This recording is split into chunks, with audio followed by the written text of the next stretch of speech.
Well, the Unofficial Maritime Radio... What is this? The Unofficial Maritime Wrestling Podcast. Well, we're all over it, and that's the bottom line, because, well, these right here, what's 10 and 10 pounds? Yeah, something like that. NBWA Tag Team Champions Ace Dynasty here, and you're watching the Unofficial Maritime Wrestling Podcast. What he said.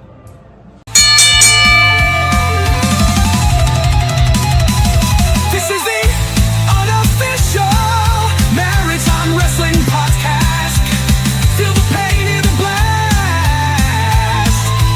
Through the ropes, through the fight, Maritime Wrestling rules the night.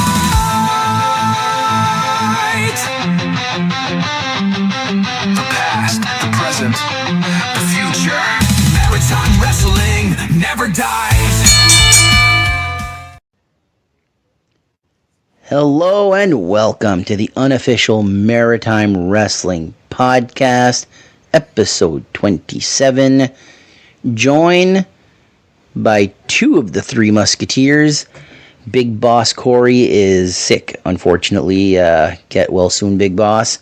But we are here with the Magic Man, Jason Casey. What's going on? Another day, another 10 cents. Mark Richard. M. Richard, not Modis, not a Rocket, but quite the Mark. How's it going? Doing good. Another day, another 25 cents. You make more than I do. There you go, huh? So, 5 big shows to cover this week. Starting off with the NBWA shows, Jason's going to quarterback this one because, Jason, you were actually at the August 30th show. How was this show? It's a good show. It was in Sussex. Started off with the NBWA River Valley Championship match between Patrick O'Neill and Kerry Killam. First time seeing Patrick O'Neill wrestle up close and live. He's good. He's just got some fresh gear as well, so he's looking the part now. It's really good, and he's developing quick. That's one of the things that I heard as well, is that he's been compared to Dawson James as far as how quick he's adapted to this. Good. And I haven't seen him live, seen plenty of matches of him online, but apparently this is like a diamond in the rough. Oh, 100%. Absolutely. He's come a long way in a short period of time, and I think he's eventually going to become one of NBWA and CCW's big stars in the future for sure. Agreed. Kerry Killam won this match, unfortunately. But, not a fan of Kerry Killam? No, not really. But it was a good match. It was a good way to start the show for sure. A lot of good action and a lot of trash talk on Kerry's part. So definitely got the crowd all riled up right from the get-go. So I like Kerry Killam. I like his fighting style. I enjoy his work. I respect the hell out of him for wrestling and what he wrestles in. Oh, yeah. That show we went to was scorching hot. Just unbelievably hot. And he's wrestling in all that clothing, and it's for the gimmick. So, you got to respect that, you dedicate yourself to your craft like that. Because I remember when we did the Dave Boyce show in Spring Hill, and Chris Cook was like, do not touch me. I'm a gross man right now. Because he'd wrestled a match, it was hot, and his singlet was soaking wet. Now you're wrestling in dress pants, polo shirt, and all that stuff. Cardigan. Business casual. Business casual. Yeah. But, luckily, it wasn't as hot in Sussex as it was the night that we went to Fredericton for sure. So, so it was a good match. Second match was a singles match: Matt Strong versus Caden. What can I say? The Pink Flamingo there did everything possible not to actually wrestle. Running. There's an art form to that. Oh, he's an art form. Getting used to it, eh? Running away. Oh yeah, running out of the ring, running around. Just warming up. He'd go to do a move. He normally does that move where the guy's down in the corner and he runs and he like gives him like the double knee in the chest or whatever. Yep. runs up, stops dead center right before getting there, and then just sticks his foot on his throat. Goes to do a move off the ropes, couldn't be bothered, just drops Matt Strong on the floor. Like, it was just like he wasn't doing any moves whatsoever. He was just The element of surprise, right? It was, yeah. There you I go. mean, he was doing, like I say, he was doing everything he could just to not wrestle, and it backfired on him because he lost the match. And after the match was done, he threw a temper tantrum on the mat, kicking and screaming and pounding the mat. So, looks good on him. What do you call it? The sizzle and bacon? Yeah, pretty much. Yeah. Looks like a I love big bacon, cheese. so I don't know what's the problem. I will like a- say this. Caden and Logan Green did a hell of a great tag team. Oh my god! Like, Yeah. their match against Ace Dynasty at the Great Canadian Clash was unreal. That was really a good team up. Might have been my favorite match that show. Yeah, the it Bubbles match good. was very close too. Yeah. But the chemistry, like the gory special into the bulldog, the double running clothesline in the corner, like they already have like tag team moves. So eventually putting tag titles on them, I wouldn't be against it. No, me neither. Yeah, I mean, as much as I shit on Caden, he's a good wrestler. He's a good vet. But yeah, I mean, it was a funny match. He always puts on a good match, regardless. But yeah, him and Matt Strong, they definitely had a good match. Following match was pretty good as well. Zane Valentine versus Butter Love.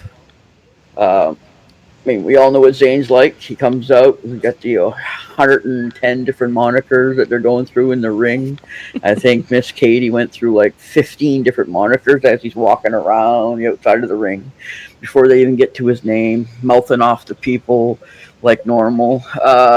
Good match, some good spots. There was one spot where he's got Butter Love in the corner laying on the ground next to the ring post, and Zane's outside and he's wrapping his leg around the ring post, and he grabs one and he goes, wham! He slams it and he looks right at me from the opposite side of the ring and goes, Jason Casey, that was for you. I love Zane. Like, people know that I like a good gimmick. I like a good character, and adding wrestling, like, sometimes you got a good gimmick, but you can't really wrestle. And then you got people that can wrestle, but they don't really have good gimmicks. NBWA CCW's got the best of both worlds, because Zane Valentine, great gimmick, great manager, can wrestle really well. Caden, same thing. Logan Green, same thing. The Alberta Clipper, Matt Chevron, one of the most underrated guys in the Maritimes, in my opinion, right now. I'll just say this, like, there's no shortage of baby faces too, because Matt Strong, very underrated. He's really coming into his own. He's like really, really good. And Butter Love, every time I've seen Butter Love, crowd pops for him. Pops. He's improving week after week. Like, exactly. Talked about Patrick O'Neill earlier. Same thing. Good baby face. He's growing. Butter Love, same thing. He's still new, but every time I see him wrestle, he's doing better and better. So it's like they're growing, they're training, they're really getting the experience in. Like I say, they're not always facing the same opponent, so they're getting to learn how to wrestle new guys and new styles. So yeah, it's fantastic. I feel like this might be controversial. Let's put it like that, but I think CCW might have one of the better development programs. Oh, for sure. Yeah, that's fair. Well, the Maritime Wrestling Academy isn't really running anymore. Yeah, that's kind of like on a hiatus right now because they're still looking for another venue, from what I understand. Troy really isn't like training anybody, and Kaizen, I don't think I've seen any new Kaizen recruits lately. Like, I think it's Kaizen and the River Valley Athletic Club. So yeah, I mean, other than that, the closest one in Atlantic Canada would be Far East in Newfoundland. Yeah, so So those are really the only ones that are running right now. But River Valley Athletic Club has a good flow of people, and they really make sure that they take their time in training them. They don't just rush them in and rush them back out again. They really make sure that they're well developed before they hit the ring. So yeah, good on them for sure. Seems like every year there's one promotion that steps up ahead of everybody else. 2023 North Pro really stepped up. 2024 IHW really stepped up. I think CCW, MBWA, 2025 was their year. Like non-stop shows, a consistent storylines, online presence. Like the Zane Valentine Hunter Sampson story. You got to enjoy that. Like very close as IHW, very close as IPW. North Pro is up there as well, but there's still some growing pains with North Pro. We'll get to that after because change of ownership, like getting a groove and all that. But let's continue with NBWA here.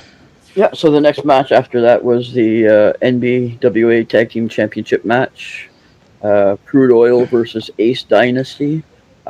Good match, great action. These two tag teams are impressive. You mentioned a minute ago Matt Chevron. Love watching Matt wrestle. Same thing with Scott Lee. Right behind us, I had a cheering section that were booing Ace Dynasty like crazy. So they were all Crude Oil. So it was pretty funny. They're the cool heel tag team. It's like one of those things where when I see people cheering them, I'm like, I get it. I get it. They're cool. Like Matt Chevron. If you ever talk to the guy's a badass. The guy's pretty cool. And Scott Lee Crew, I've never talked to him in person, but you look at him and it's like the character is so different from anything else. Like not even in the Maritimes, but everywhere else. Like throwing dog treats at women and kids. It's like you're trying to be the scumbag. But everybody this time around. Yeah. Oh yeah. The guys behind us got hit in the face with a dog treat. The guy's like, "What is this?" Yeah, it was pretty good. I will say this about Ace Dynasty. One of the best theme songs in the Maritimes. We were talking about this right before we started recording. Everyone's a Winner by Hot Chocolate. Love that song. And Spike Esty looks like he's having the time of his life doing this. And I think it's given a new life of wrestling for Slick McRick. Like Slick McRick should be in the Guinness Book of World Records for the longest beard in wrestling history. That thing almost reaches the floor. Yeah, absolutely. And he's a good wrestler. Like he's really good. He's really good. He's not afraid to put his body through it. He's doing moves off the top rope. It's really good. Crude Oil actually won this match by DQ. So Ace Dynasty actually retained their titles. Chevron came out with his typical chain around his neck. So near the end of the match, he grabbed the chain to use it and accidentally dropped it. And then Slick picked it up to throw it out of the ring. And just as he's picking up, the ref turns around and sees him with it in his hands. So then they ring the bell and they get disqualified. So, yeah. Should have done the Eddie Guerrero. He didn't have time. He was already picking it up. So if he would have had an extra maybe 10 seconds, he could have offloaded it, but it was too late. So that was a great match. Next match was Logan Green versus Larry Horowitz. And listen, LG is the best heel the Maritimes has seen in such a long time. He's so good. He comes out, and we're sitting right where the entrance is, right in the corner at ringside.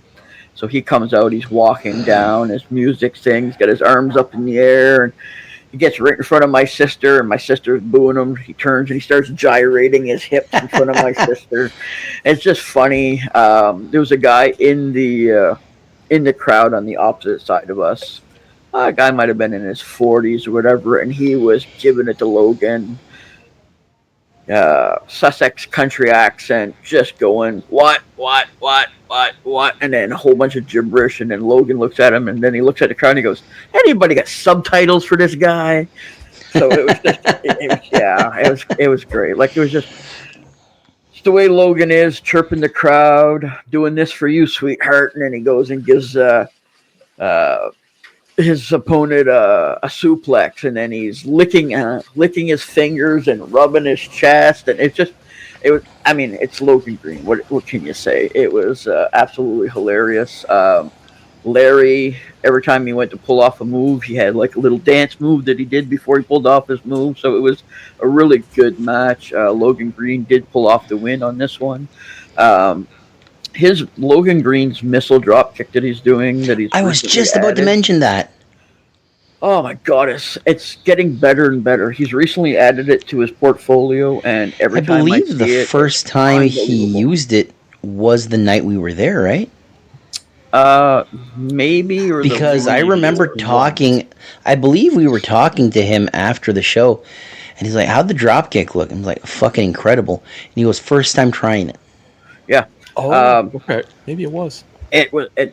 It's getting better and better. Like, he performed it. He probably went 3/4 way across the ring before actually connecting. What did he use as a finish? Can't remember now. It's I think it was a face buster, maybe. Maybe like the Miz's skull crushing finale. Maybe, I can't remember. I've got some footage. I'd have to look back on it, but it was a great match. It inside the ring, outside the ring. Same thing with Larry. Larry did a flying double-fisted punch off the top rope to the outside of the ring. Okay. Caught Logan in the back. A really nice, clean jump move, too. It was a really good match. It went over well. Awesome. Next match after that, Rugged Rick Owens took on Pat Persuasi, the guy with the pointy ears. Pointy ears. Yeah. I'm going to say this. Rugged Rick Owens is someone that I absolutely adore. I love his style. I love how over he is. It just... Well, he's the working class hero. He's the working class hero, but there's something about him being like the face of CCW, NBWA. Like, nothing lasts forever. Yeah. And, like, enjoy Rugged Rick Owens while he's here. He's been at it a long time, and we're going to see him this weekend. I'm looking forward to title number 3 for him. I think he is probably the front runner to being the next NBWA heavyweight champion. So I'm looking forward to that. He's definitely due, that's for sure. And again, this was a great match. Pat Persuasi, another good wrestler, another good comedic wrestler as well. There was a few times some of the things that he was saying in the ring almost got a smirk out of Rick Owens. So there was one time they had him in an arm bar or whatever, and he gave him a little pull. And he's like, "Oh, ow, ow, my pec, you're gonna tear my pec." So it was just funny. It was good. I prefer Pat Persuasi in CCW, NBWA, because the only time I'd seen him before that was in NWE, and it's like they never gave him a chance. He was there to eat the fall, and that's it. And with this promotion, like, he gets some wins, he gets some losses, but he gets over no matter what. So kudos to the NBWA for that. Oh yeah, well, intermission hit, and everybody's signing things. He comes out. His match is after intermission. He comes out and he starts running around the ring. And he literally, like, doesn't stop. He just run and run and run. And then he'd stop and do jumping jacks and then run. He literally ran around the ring the entire intermission. I mean, that's more than I could do. Oh, yeah, I wouldn't be able to make it halfway around the ring. But yeah, it was a good match. It was an old school slugger match. You know what I mean? Yeah. Good. Yeah, it was really good. And then the main event was the NBWA Heavyweight Championship match between Hunter Sampson and Nick Strong. Nick Strong's first title defense? First title defense. He did win, so he does retain the title, but it was a really good match. Hunter, I know we've seen him not too long ago, but every time I see him, he's just getting better and better. Yeah, I really like Hunter Sampson. He's starting... I mean, he's always been a good wrestler. He's developing well. I mean, his physique is getting better and better every time I see him, but he's really starting to come out of his shell more, I find. Yep. He's... I think the Zane Valentine storyline backstage and all that, and the piss test and all that, I think that really helped him out a lot. Yeah, it's he's I mean, he's always been like, "Come on, let's go, crowd." You know what I mean? But now he just seems more confident, and I really As a like heel that. in Bucktoosh, he was really he seemed comfortable as a heel. Like one of the things as a heel is like you try and find something in the crowd and you latch onto it. Well, there's the podcast crew, and I'll give you something to talk about. So right there, Yeah. instantly gets a pop out of us. I will say, Hunter Sampson, it's a look into his future. I do think the River Valley title is probably closer to him, but that NBWA heavyweight title won't be far behind.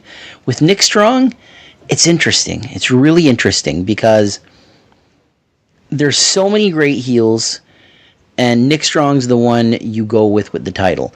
Now, that's not knocking on him. He's going to have a great reign. The first ever Grand Slam champion in CCW, NBWA.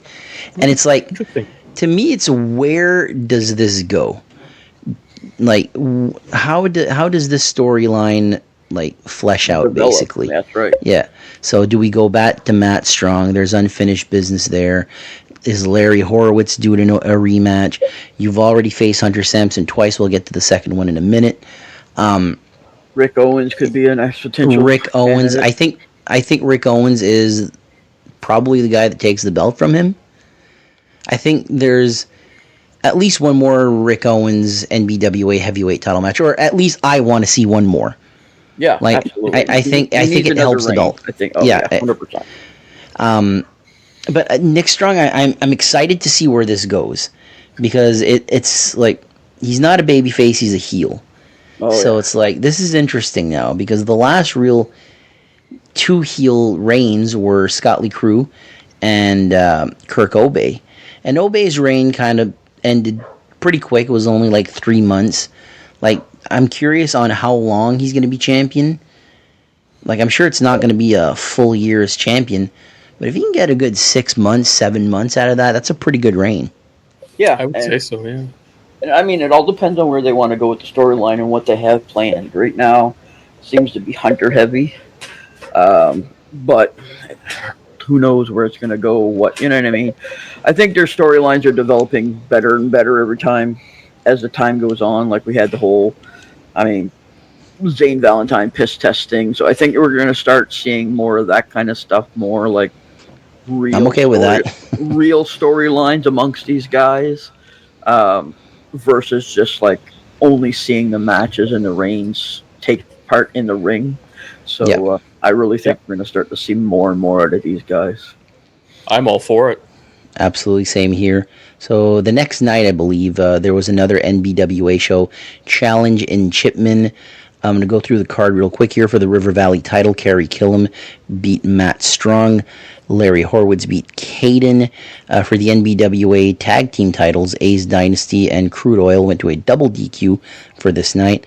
Pat Persuasi, he beat Patrick O'Neill. Rugged Rick Owens beat Zane Valentine. For the NBWA heavyweight title, Nick Strong once again beat Hunter Sampson. So you mentioned Hunter Sampson being like heavy on the storylines. He was the opponent for these two nights. It puts him in that main event spot. It gives him a taste of it. Yeah. And at the same time, it gives a great opponent and a great title defense for Nick Strong. Like, Nick Strong's been champion for less than a month. And for the Maritimes, a month-long reign, you don't have much title defenses. He already has 2. Yeah. That's one of the things that CCW, NBWA has been doing that I'm all up for it. Like, shows every week almost, or multiple shows a week, and title defenses. Like, it's not just a little spot show here where here's our wrestlers, no title matches here. The storylines continue. You know, that's a great thing.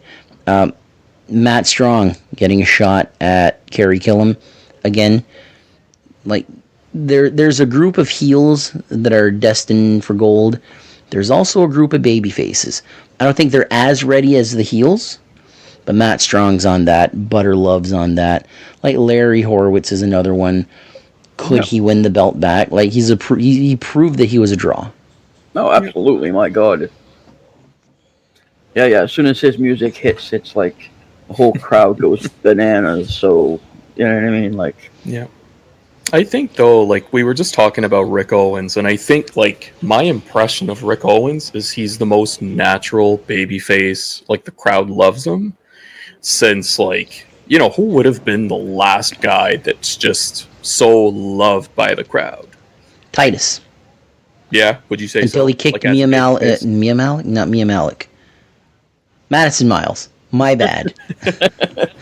I got my ladies mixed up. Until he kicked Madison Miles in the face and turned heel, he was like, he started as a heel, Yeah. but he was just so cool, and he was so likable, and he's 6'5", and he's moving like a luchador. You know, it's hard to hate that till you kick the young teenage girl in the face. You know, lacking Logan Green on this second show I'm seeing. yes, I did see that. So, He but must have went to his penthouse there. in Penthouse. Florida. it's Yeah. possibly. Yeah. He got a big win. He needs to take a night off. He might have went home with the girl that he did the suplex for. Who knows? There you go. That's a good night right there. Oh, what's her name there? Carol Esty? Is she No. still... Are they still together? No. We don't talk No, they're about not that together, but there was another guy that was there hitting on her. So, anymore. yeah, in Jesus. Sussex, yeah. Spike and I had a conversation about that after the fact. Well, speaking of Spike, the rivalry continues with Ace Dynasty and Crude Oil, a double DQ. Clearly, issues are not over with these two tag teams. So No. Crude Oil gets the win on the first night by DQ. Now it's a double DQ. You have to imagine the rubber match is coming. Yup. Yeah, it's got to be coming soon, I'm sure. Probably in the next couple of weeks, I would imagine, because they've been, like you said earlier, they've been pumping out shows left, right, and center. So, Yeah.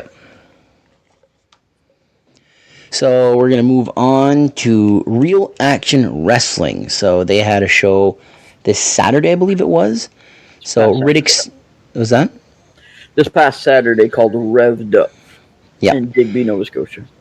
So Riddick Stone beat FKA. Anthony Deuce Harlem beat X-Ray Kyle Cruz. For the Real Action Wrestling title, Steve Arsenault beat Sidewalk Sam.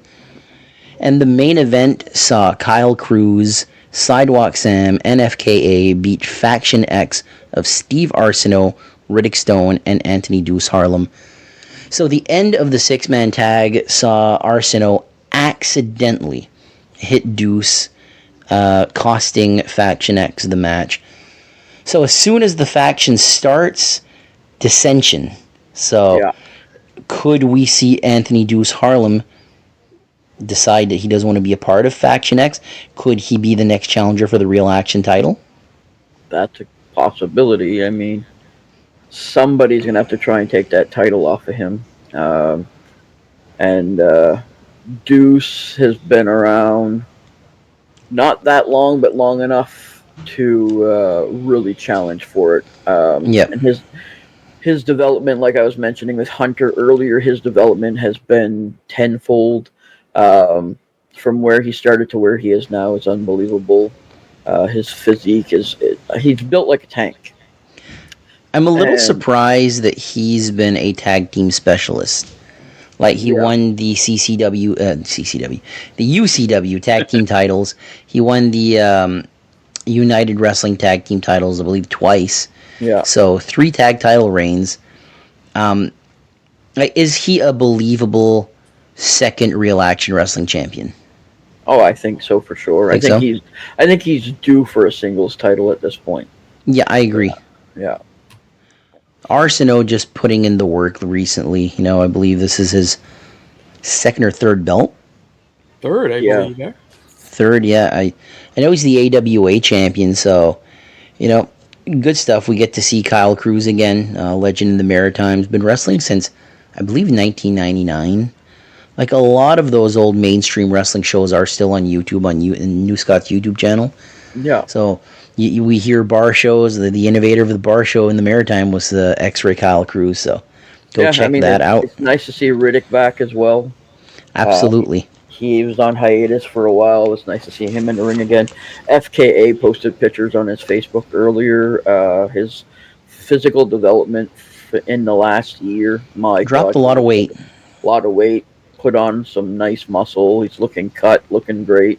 So kudos to him as well. I know he's had a rough time over the last little bit, he lost his dad and stuff. So Yeah.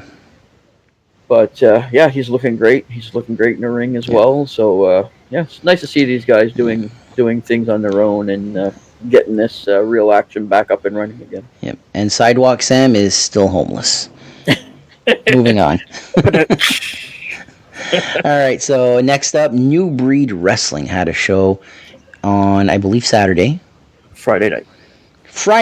So Friday there you night. go. Wrestle Stock was part of the Giant Stock Music Festival in Marigamish, Nova Scotia. Just Easy for you to say, huh?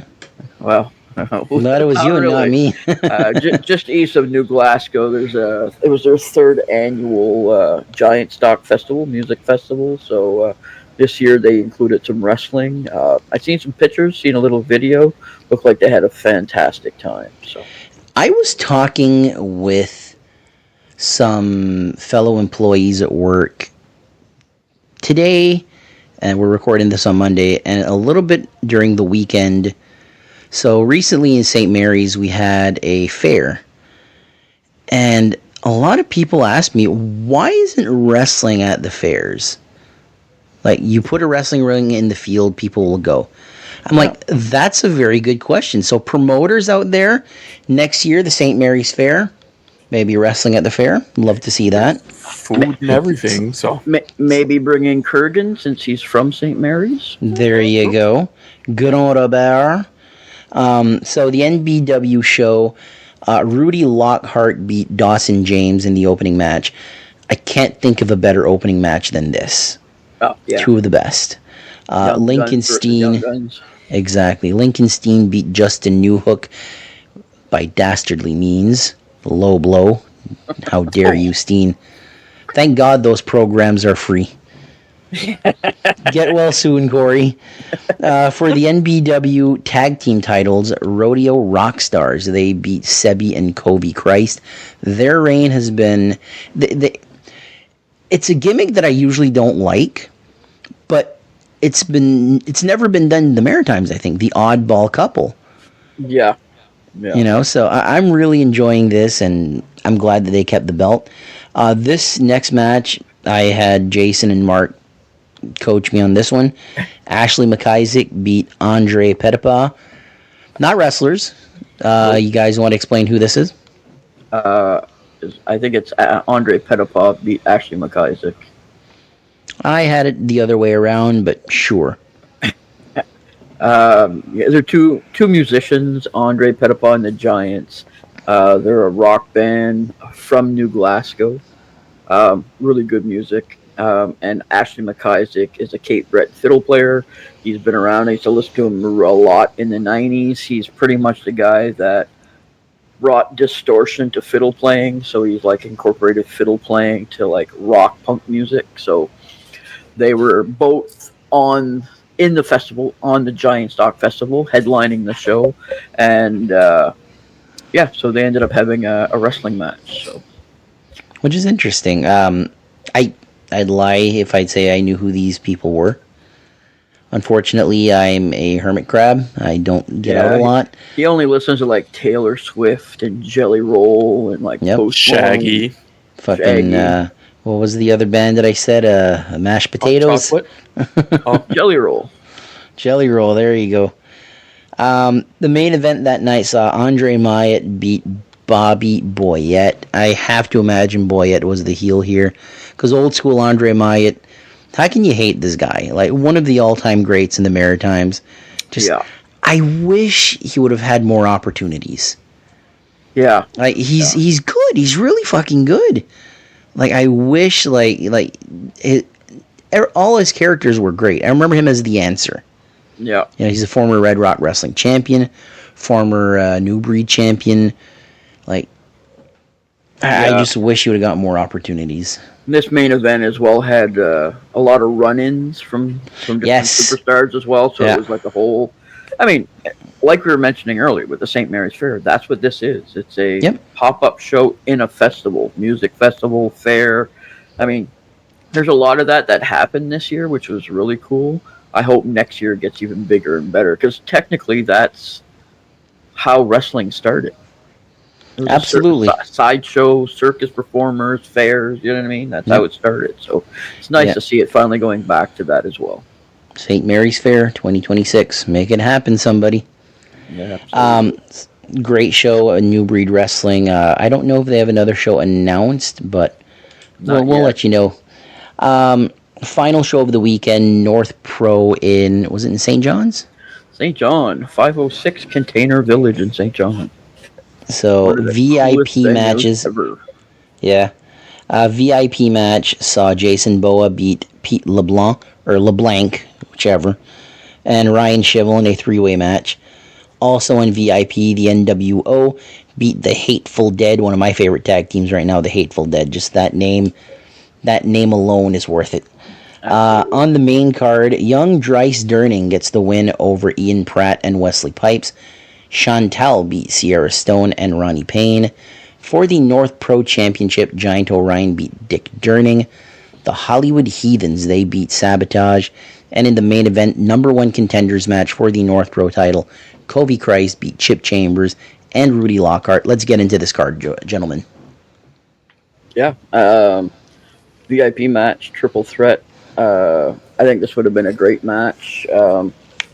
3 guys that can wrestle 3 different styles.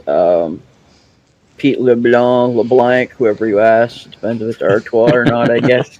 But I've seen some pictures. There were some really nice shots and some really cool spots in this match. I'm sure once it comes out, North Pro has a YouTube channel, so I'm sure they'll all be up there probably in the next week or so. So definitely check it out because I think this match is going to be a banger. I love watching Jason Boa wrestle. I think he's one of the most underrated guys in the Maritimes, hands down. I agree 100%. Like, Boa's one of those guys. I know he's been NBWA River Valley champion. He's won the Kaizen title, held it for like a cup of coffee, I think. It was like a couple minutes. I feel like he's another one.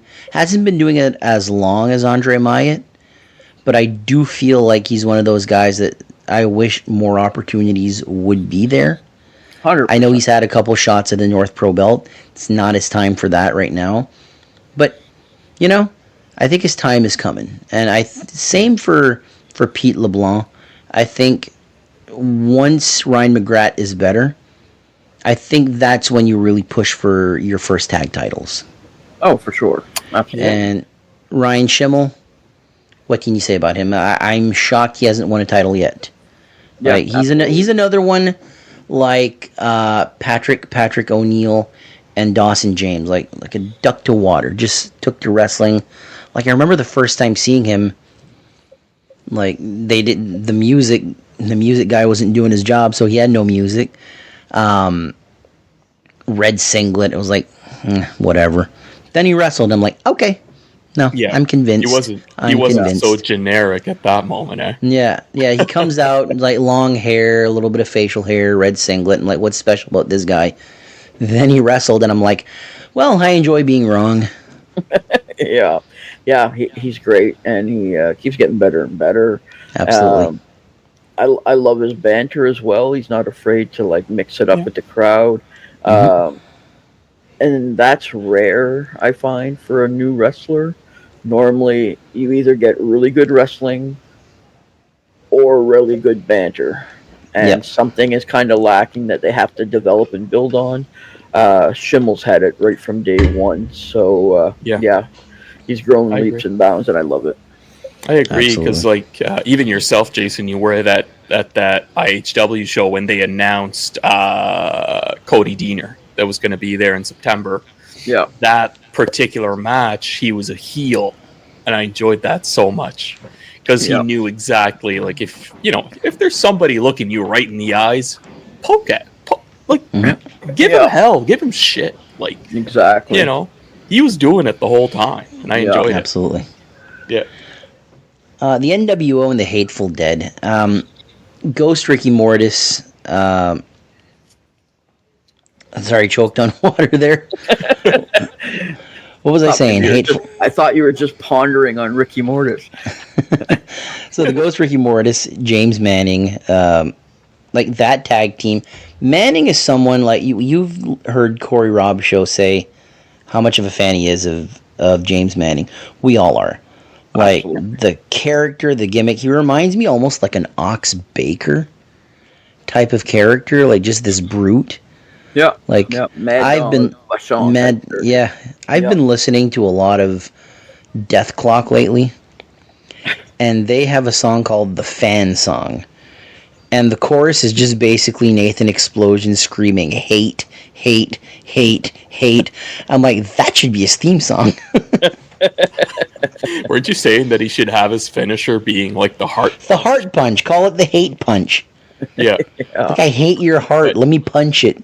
Man, like, I'll be honest, like, in this particular case of James Manning, I think... like what I see in this guy is the fact that there's performers out there that it takes them years and years before they find their place in all of this. Mm-hmm. Like a puzzle, right? Find a good gimmick somewhere. Exactly. But I feel like he fit in so quick into that Hateful Dead. Yep. Yeah. Where sometimes you can get lucky with that. Yeah. Because the one story I always love telling people about gimmicks, because here's my one Ultimate Warrior mention of an episode. You know, you can't all be Ultimate Warrior where it's like, I want to be this, this, this, and this, and then they're like, great, run with it. James Manning got to be the character he wanted. But I always look at Exotic Adrian Street. When he started, he wanted to be a Buddy Rogers type of guy with the bleach blonde hair and the robes like you'd see Ric Flair with. And in the UK... a homophobic word would be calling someone a Mary. So he's coming out and he thinks he's suave and all that, and they start calling him a Mary. And it's like, and all of a sudden he's like blowing kisses and he's like, I'll fucking show you. So a character he didn't want ended up making him millions. Sometimes it's not the character that you want that's going to work. Sometimes the character you want ain't going to get over. And that's just a cold, hard facts of life. With James Manning, the character he wanted worked really well. We can say the same thing about Ricky Mortis too. Just the play on words there. Yep. Like Ricky Mortis. Mortis is it's word for death basically. Yeah, I mean it's a play on rigor mortis. Rigor mortis too. Yeah. You know, being the ghost, being like there's a whole backstory to the character. Yeah. And then this tag team, the Hateful Dead. It's so cool.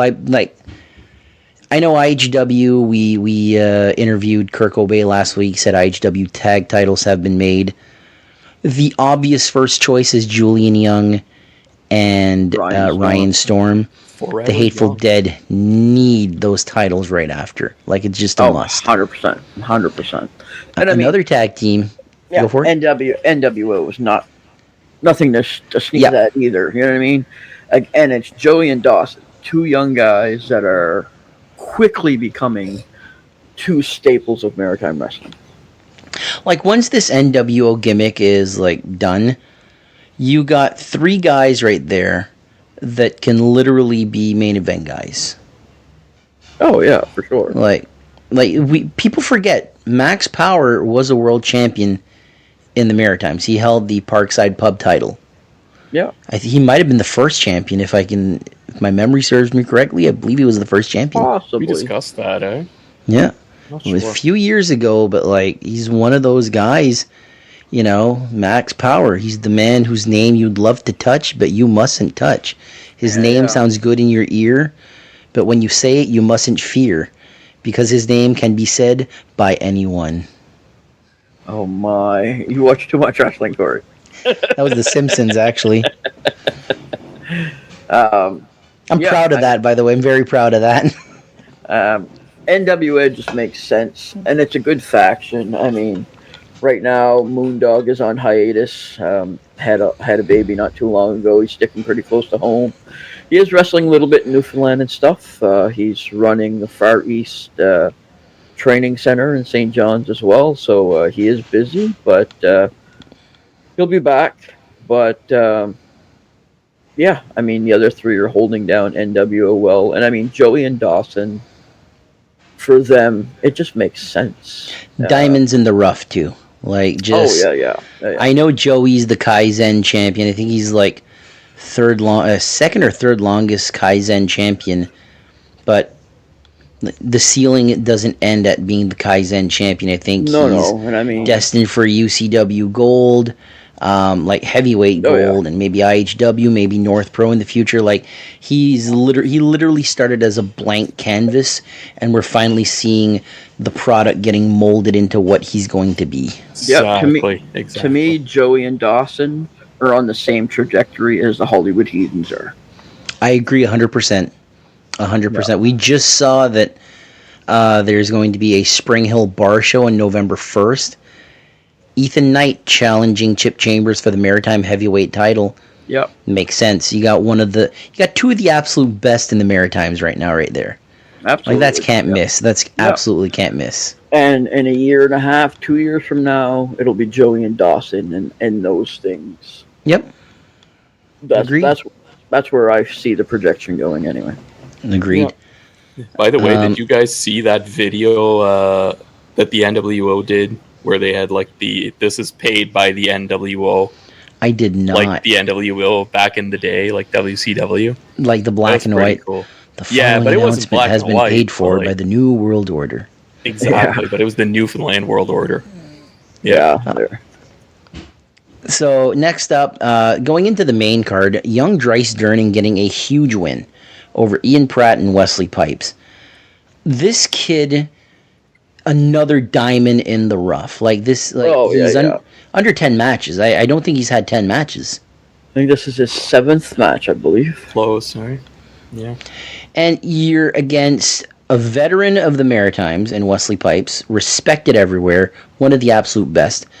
And in my opinion, the best bumper in the Maritime in Ian Pratt. I will say it 1,000 times, and I'll say it 1,000 more. Ian Pratt's one of my absolute favorites. Another guy that, God, I wish his time would come. That Kaizen title would look fucking fantastic around his waist. A UCW title. He'd have somebody carry it for him. That's what Pratt did. So Ian Pratt looks like he is turning into a bit of a good guy now. Yeah, it seems to be. Seems to be. I'm not 100% sure. I'm not going to ask him because, even when you message him, you can feel him, like, staring at you. He's terrifying. But I don't know. In Kaizen, there seems to be maybe some remorse about things that he did, so we'll keep an eye on that. Even in Spring Hill, he was warming up to those kids. Hey, that was weird. Yeah. It was awkward. Regardless of the promotion at this point, I think Ian's to the point now where he can carry any heavyweight title. I agreed 100%. And at this point, put prestige on the title. Agreed, 100%. Chantel beating Sierra Stone and Ronnie Payne. Great women's match. Chantel with two young, or newer wrestlers, I should say. Yeah. It's experience right there. You're against Chantel, the gatekeeper of the Maritime Wrestling women's scene. Yeah, it's cool to see, like, almost like, not generation, but the 3 different steps. You get Chantal that's got the most veteran experience. Ronnie Payne now probably, I think she's in her 3rd year, maybe on her way to her 4th year. Yeah, it sounds about right. And then Sierra Stone freshly out of the academy not long ago. So it's nice to see the contrast between the 3. It's nice to see Chantal get the win as the vet as well. Chantal's really been stepping up her game as of 2025. She's wrestling all over the place. Not saying she hasn't been wrestling a lot the last 5-6 years, but I find 2025, she's all over Canada. She's doing fantastic. I feel bad for Chantel because I haven't seen her in IHW, and now they're getting another women's title. Like, the places that she does wrestle, I don't see women's titles. And she's one of those ladies that, I called her a gatekeeper, but that's not true. She's not a gatekeeper. She's a top girl in the Maritimes. I would say so, absolutely. Yeah. Like, I think it's 1A, 1B with Madison Miles. Madison, 100%. I think that these two girls don't need titles. The titles need them. But it'd be nice to fight for something. Not just have a match. I mean, IPW would get a women's title. Guaranteed Chantel's the front runner for that title. Oh, for sure. North Pro gets a women's title. Front runner Chantel. Yeah, You know. absolutely. Speaking of titles, the North Pro Heavyweight title, Giant Orion beat Dick Durning. Manuel once again sent me the results, and he said 5-star match. I didn't see this match. I did see a spot, and it's unreal the things that Giant Orion can do. Oh, yeah. So, Durning was lifted up into the air, ended up on top of Orion's shoulders, flipped into a Canadian destroyer. That's insane. Yeah. That's absolutely insane. Both guys are top-notch wrestlers. Dick Durning has been the Maritime top guy for years now, and Orion is right there now. I was not sure if there would be a title change here, because I know Orion's busier now. Orion's in demand.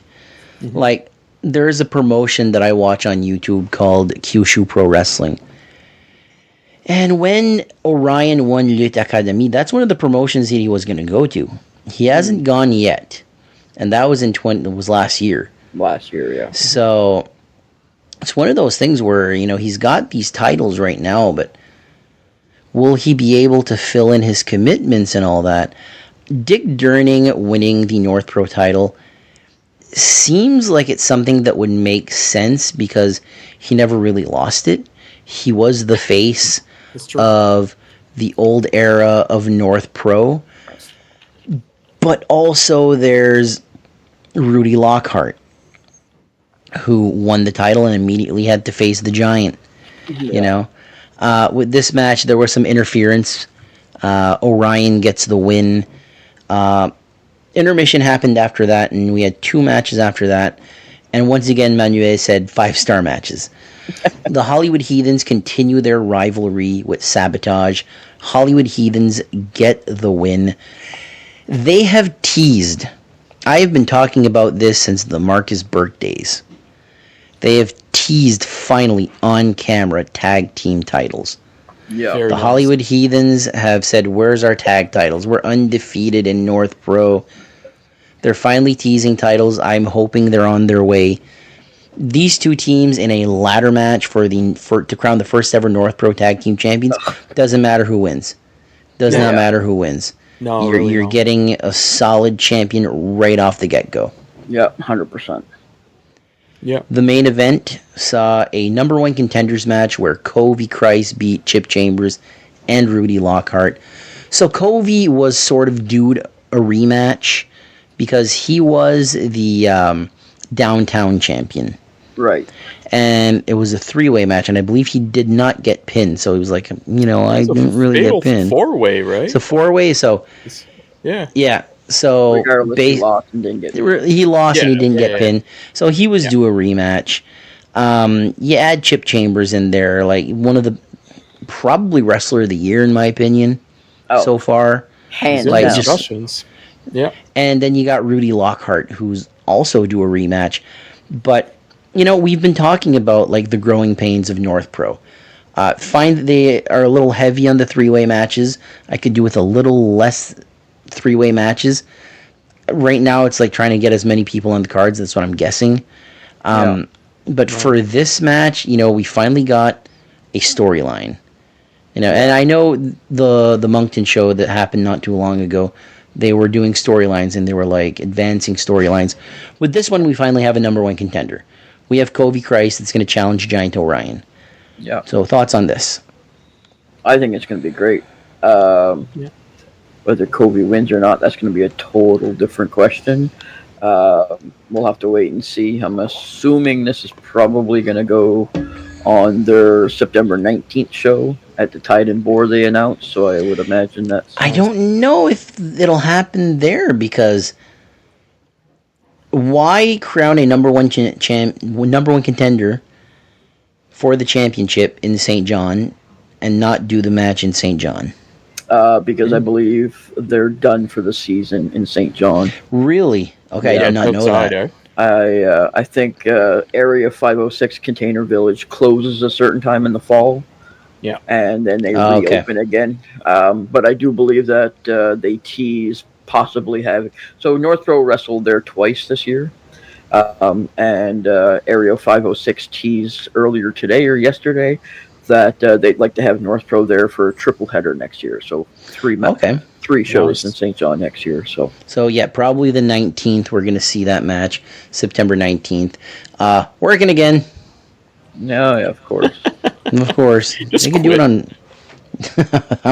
Don't threaten me with a good time. You're such a coward. So those were the shows of the weekend. Great weekend. It's so awesome. It's so refreshing that this is episode 27. Absolutely. And we've had, I think the least shows we've had during 1 week was like 2. Yeah. That is so awesome for the Maritimes. Like I don't think the Maritimes have been this active since probably the 60s or 70s.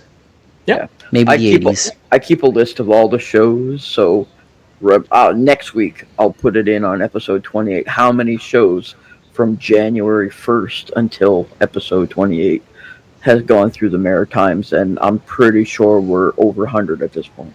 That is awesome. Absolutely awesome. Yeah. Speaking of shows next week, Motto and Jason, catch your breath. Oh, here we go.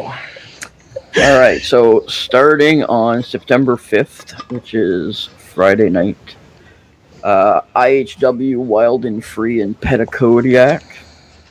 They have the heavyweight champion Chris Charters on the card, Kirk Obey, Matt Chevron, Julian Young, Rugged Rick Owens, Petitcodiac's own Karma Rain is on the card as well, plus many more. So that's Friday night in Petitcodiac. Also Friday night in St. John is the Superstars of Wrestling Trial by Blood.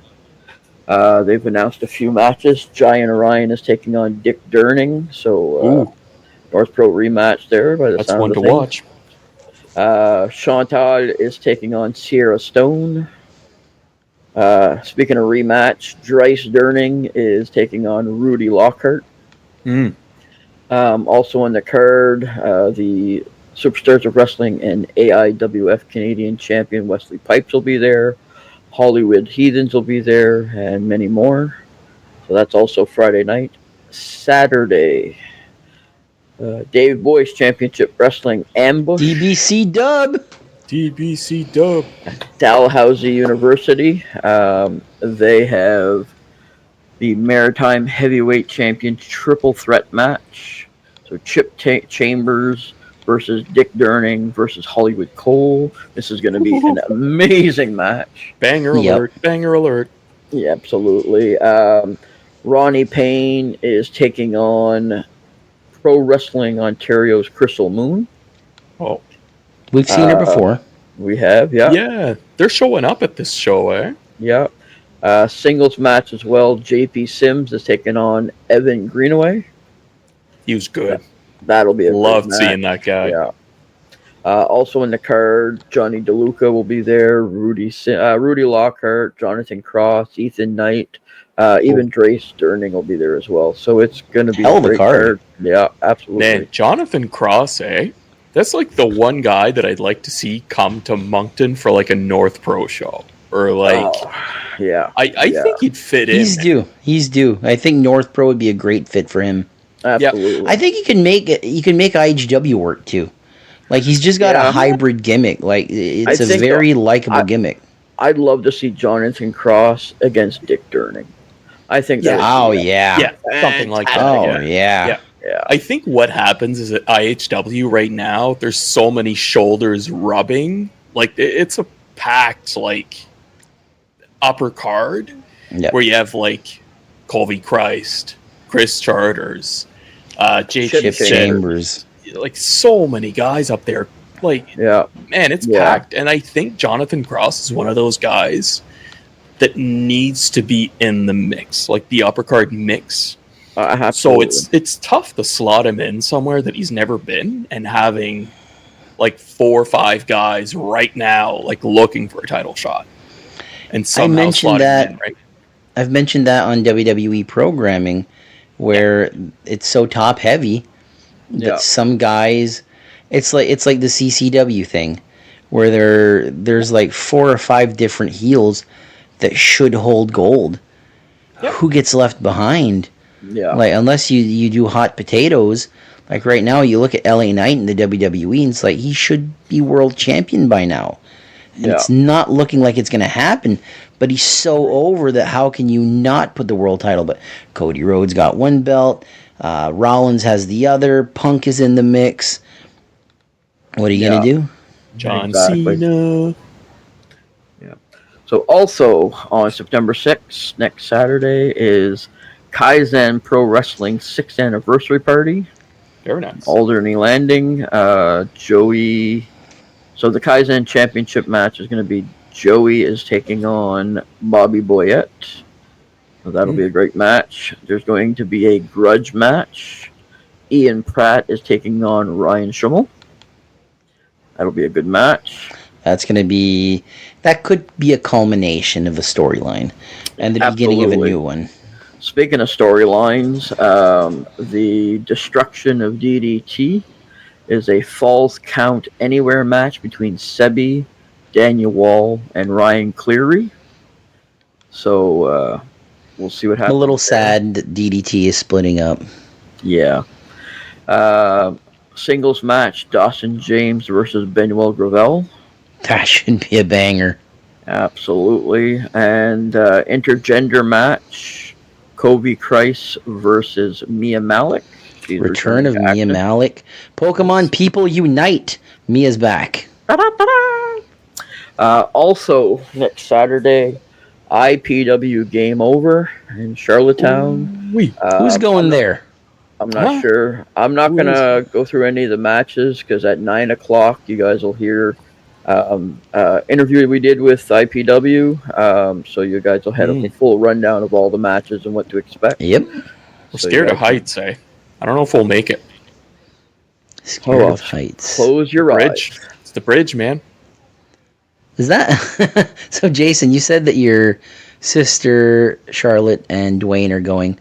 Is your niece going? No, I don't believe so. It's because of the bridge. No, I think it's because it's going to work. That's a suspect. That's really that's the first time. The first time we go to IPW, Jason's looking out the window is like, Jenna would never come to an IPW show. I'm like, why? Like the bridge. Yeah. But it's we went to the island not too long ago. She came with us, but she had her eyes closed. She was like focusing down the whole time. So it's all right. There's a solution where there's a will, right? Absolutely. But the big interview tonight. So you'll get all the rundown there. So we will have a full review of Island Pro Wrestling. Myself, Corey, Jason, and Mark the Mark. We're all going to be there. Is Connor coming as well? I'm not sure. He said he wanted to come, but I don't know what is happening on that front. So I'm not sure who's all coming. I wanted to talk to Corey about it, but Corey's been so busy, and the unofficial Beausejour Senior Hockey League podcast has restarted twice a week. So Tuesdays and Thursdays, go check us out there. Also, September 6th, Real Savage Pro Wrestling.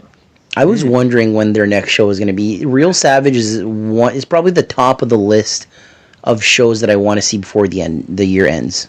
So, starting last year, they had a show at the historic Acadian Village in Belton, Connecticut, New Brunswick, called the Grand Dérangement, the Great Deportation. So they're doing it again this weekend coming up. So on September 6th, it's called Le Grand Dérangement 2, Part 1. Electric Boogaloo. Yeah. So September 6th and September 7th. So there's a Part 1 and Part 2. So they're going to continue the storyline over the 2 days. If you purchase your admission for the regular rate to the park, to the Acadian Village, that pays for your Saturday show. And then you can get in free for the Sunday show. Boom. Very nice. Very nice. Buy one, get one free. Exactly.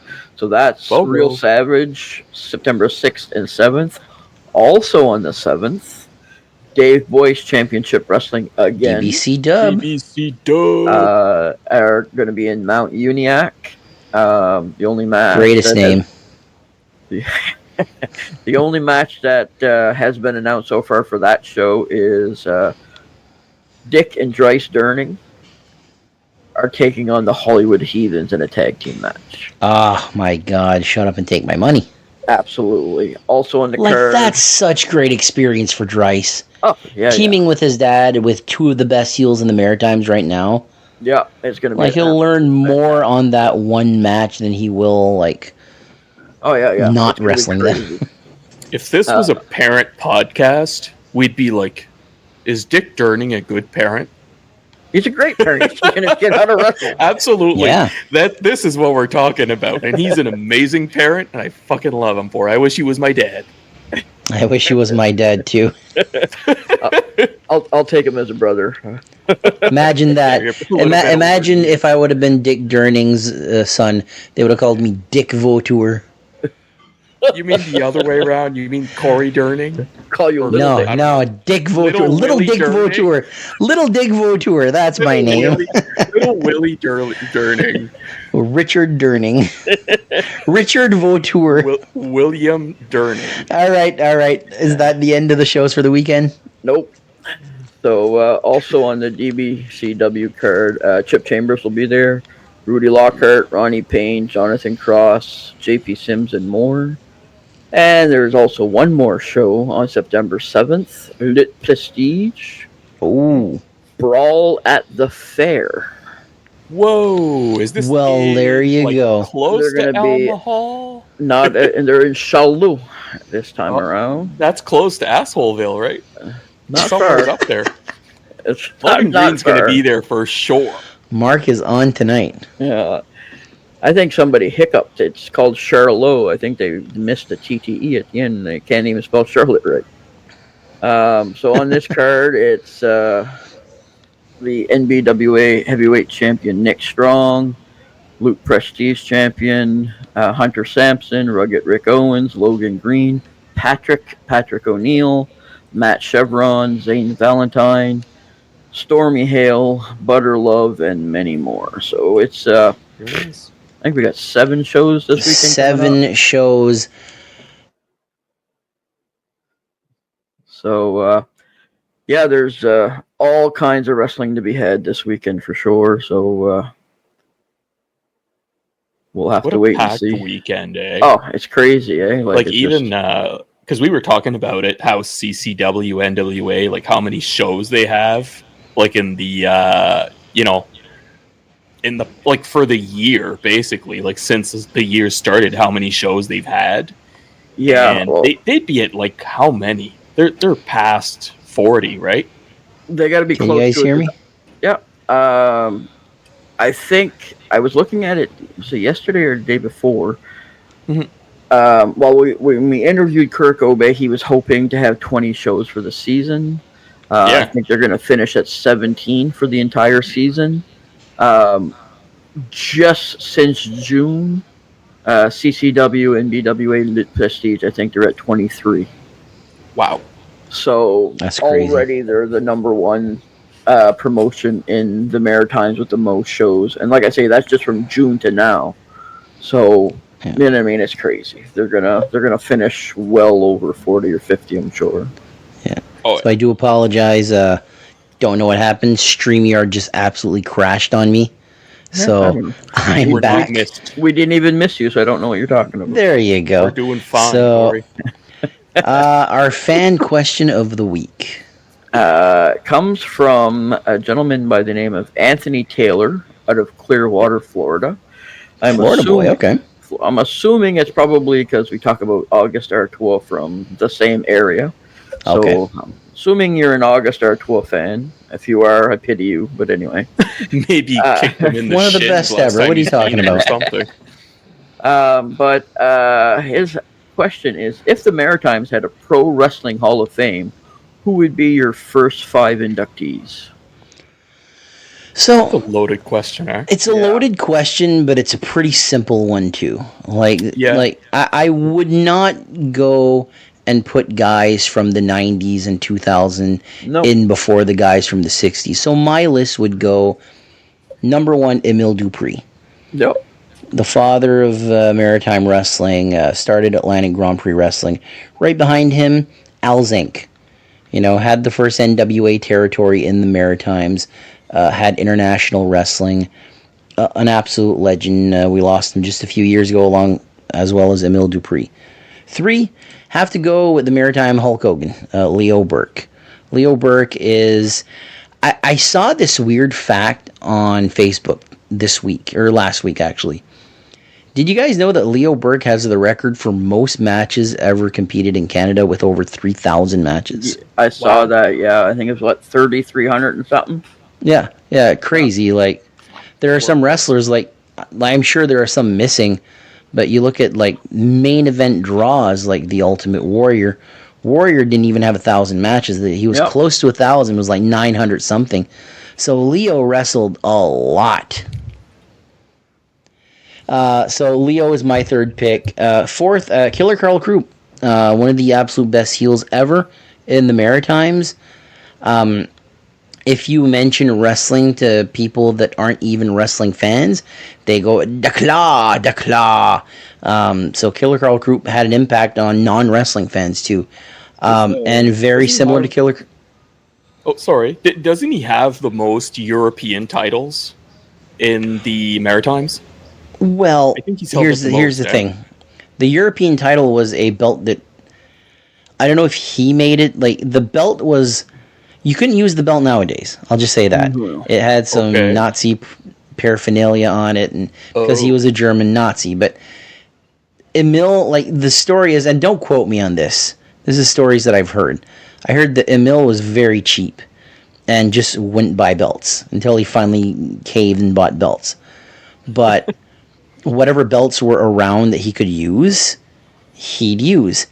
And Killer Carl Krupp's European heavyweight title, which had swastikas and iron crosses and all that stuff that you shouldn't be on a belt, he'd just use that. Yep, he'd use that as the European title. So because he didn't want to use belt, he didn't want to buy a belt until he finally did. I'm saying that he didn't. He didn't buy a belt because the belt he used was Leo Burke's belt. So my number 5 pick is the Cuban Assassin. Another one, if you're in the Maritimes and you go in and you have long hair and a beard, they go, "Look at that, the Cuban Assassin that's here." Non-wrestling fans say that. So I think Cuban and Krupp are the 2 wrestlers that are probably most recognizable in the Maritimes. Neither of them are even from Canada. Yeah. We did see Richie Acevedo yesterday do a Q&A, and he did say that his father is in poor health. So best wishes go out to Angel Acevedo, the original Cuban Assassin, one of the absolute best. Do yourself a favor, go on YouTube, go watch some Cuban Assassin, some Killer Carl Krupp, some Leo Burke, some very few Emile Dupree matches out there, and Al Zink was a promoter, and his promotion doesn't have a lot of shows, but go watch our interview we did with Dave Arthur. Dave Arthur is the grandson of Al Zink, so those are my top 5. Exactly. Mark, you want to Who's go next? Shoot. Yeah. Sure will.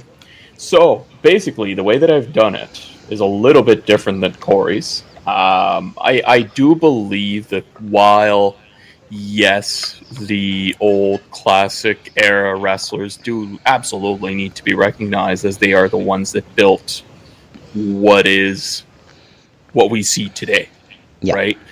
Now I've built this the right way in my vision. Okay. So first thing that I did, as soon as it opens, the first inductee to me, as you mentioned, the Hulk Hogan of the Maritimes, Leo Burke. He needs to be the first inductee, and that is exactly, he is a must. There's no way to go without him.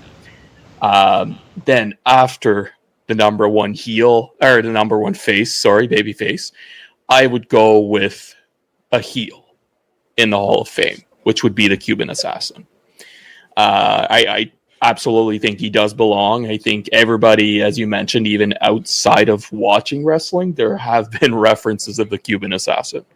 And I absolutely don't think that he belongs because he's brought so many people over, and we heard that during the interview, I believe, with No Class Bobby Bass as well, as he has teamed with him, and he's won so many titles, like tag team titles.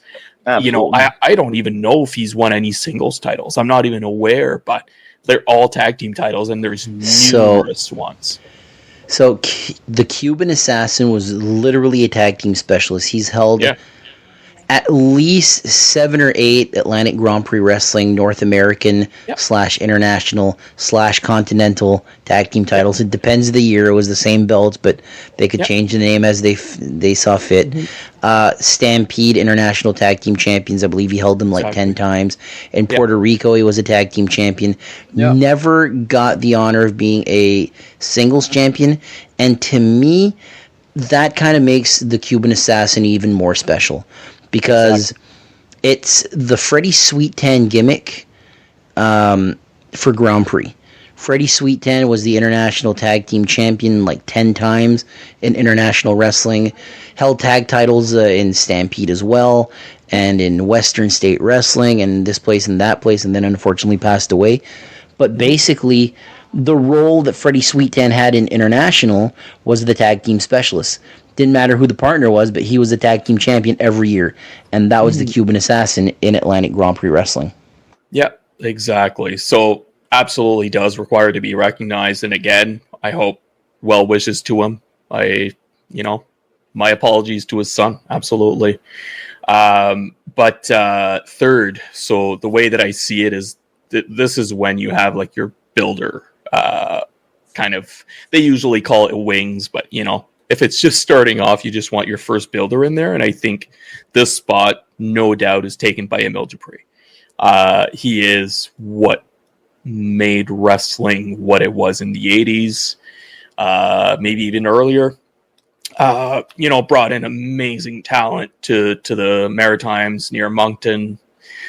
Even outside of Moncton, they've traveled, they've done the circuits to the smaller places, and all of these guys got recognized, and some of them made it to the big time, right? So he does need absolutely to be recognized. And now, kind of connected to that as well, was my fourth entry, which is typically, I would say, like somebody that got, I wouldn't say like their humble beginnings in the Maritimes, but made it really, really big. I didn't want to put them in the same one, because one is a lot bigger than the other one, but I would have said Leaping Lanny Poffo and Randy Poffo. I will put them together, just because they did team quite a bit when they were in the Maritimes. They didn't team. They faced each other. They faced each other. Sorry. So Randy was the heel. Lanny was the baby face, or the heel. Randy was the heel. Lanny was the baby face. Yeah. But you can't forget their dad wrestled with them too. He was the carpetbagger. Angelo. Yeah. And he actually is, according to the websites, he was one half of the very first Atlantic Grand Prix Wrestling North American Tag Team Champions with the Cuban Assassin. Very nice. Very nice. So yeah, they would, we'll say we'll put them together as the fourth entry. And in my opinion, this is where it kind of strays from the path that Corey built there. But I would have a modern wing. There would be a golden era of the maritime wrestling world, and then there would be the modern wing. And I think the first entry in this one would be Rene Dupree. Not as the first to make but also as the son of Emil Dupree, making it to the WWEF. Not sure what it was at the time. I don't recall. I think it might have been. He signed with the WWF in 2001. So. Yeah. But was in developmental. By the time he made his debut, they had made the transition to WWE. Yeah. But, apart from that, he did perform outside of the Maritimes quite a bit. In the Maritimes. Probably more. Japan, all those places, and really made a mark for what the maritime wrestling scene was, right? And that's why he's so known as well outside of his persona in the WWE. So that's my fifth entry there. Cool. My entries, I kept them to guys that are from the Maritimes. Nice. Obviously, Killer Karl, Cuban Assassin, absolutely belong in the Hall of Fames here in the Maritimes. But as a first 5 inductee, I wanted it to be people that are from here. And again, Emile Dupre has to be there. Leo Burke has to be there. I'm not going to go over it again. You guys gave perfect examples for both. I also put Al Zink on the list as well. I mean, international wrestling was the top promotion pretty much in the 70s before Emile took over with Grand Prix. No Class Bobby Bass belongs there as well. He was like the ultimate heel as well of the Maritimes. He called himself the ultimate jobber. He was more than that. He was a champion. Absolutely. He did so much commentary. He did so much manager work and just so much stuff in the ring. He was fantastic. I think during our interview with him, he's like, you watch an Atlantic Grand Prix wrestling show in the mid-'80s, and like 90% of the show, I'm on it. I'm on commentary, I'm wrestling, I'm managing, like I'm all over the place. Yeah, so exactly. Kudos to No Class Bobby Bass. Yeah. Yeah. He won Manager of the Year, 10 years straight? According to him, yeah. Yeah. I know, man. Only manager, though. That's right, exactly. My fifth one was the spoiler, Don Jardine. Yeah. To me, he was a standout to me as a kid. I remember him well, so he was a part of my childhood. So I believe that he has a place there. I did put a list of a few alternates as well. Old school guys. Freddie Sweetan belongs in the Hall of Fame. Absolutely, 100%. The Beast, Bobby K, Agreed. Rudy K. The Cormier boys. The Cormier boys. Rocky Johnson belongs there. He wrestled for I was going to mention that. He wrestled for Grand Prix as well. Yeah. Guido Mongol from Spring Hill. Yep. Paul Pellers from Shediac. Big Stephen Pettipas from Shediac. Farmer Brooks. He was a midget wrestler from New Glasgow. And to round it all off, those older school guys, Robert Maye belongs in the Hall of Fame. Absolutely, 100%. I'm glad you mentioned the spoiler and Rocky Johnson, because we always think of Kurgan and Rene Dupree as the ones that made it to the WWF. Yeah. I remember Rocky Johnson from way back when. Like, when Rock started as Rocky Maivia, his dad was there and everything. They never mentioned him from Amherst, Nova Scotia. You know, they never did that. But he's a Maritimer. Don Jardine, I remember him being the guy from the Maritimes. He was from Moncton, trained with The Undertaker, helped train The Undertaker. The rope walk, old school, comes from Don Jardine. So I'm glad that you mentioned, because these were really the two first that made it. Yeah. But for some reason, they're never mentioned. Don Jardine a little bit more than Rocky Johnson. I swear to God, I only found out Rocky Johnson was a Maritimer maybe 10 years ago. Yeah. Exactly. It's crazy. It's there's a lot of good names, and I mean, there I just picked some of the older guys, but I mean, some of the newer generation as well. Newer, I guess, the next generation, like Mark mentioned, Renee. Then you can put Williams in there. You know what I mean? Titus Julian, Bobby Roode. We got several generations of, I'm actually surprised that a Maritime Wrestling Hall of Fame doesn't exist. Yeah. Because once it happens, it's going to be a very hard decision on who goes in first. Because if you do my list, let's just say they do one and they do 5, and you do my list, you have 4 guys that are already dead, and 1 that's in poor health. So it's not a very good Hall of Fame. So you have to have you got to put in guys like Wildman Gary Williams and Cowboy Mike Hughes and Pete Smith, Brody Steele, and Titus and Julian, because they're still alive. It'd be a Debbie Downer going to a Hall of Fame and like, first. oh, look at all these accomplishments. He's dead though, you know. Yeah, It sucks that a Hall of Fame wasn't done while they were alive, because like the Cormier boys deserved a Hall of Fame induction. Carl Krupp died so young, but Al Zink lived to 96 years old, I think it was. He should have been in the Hall of Fame. 91, my bad. Imagine this, okay? Just an idea.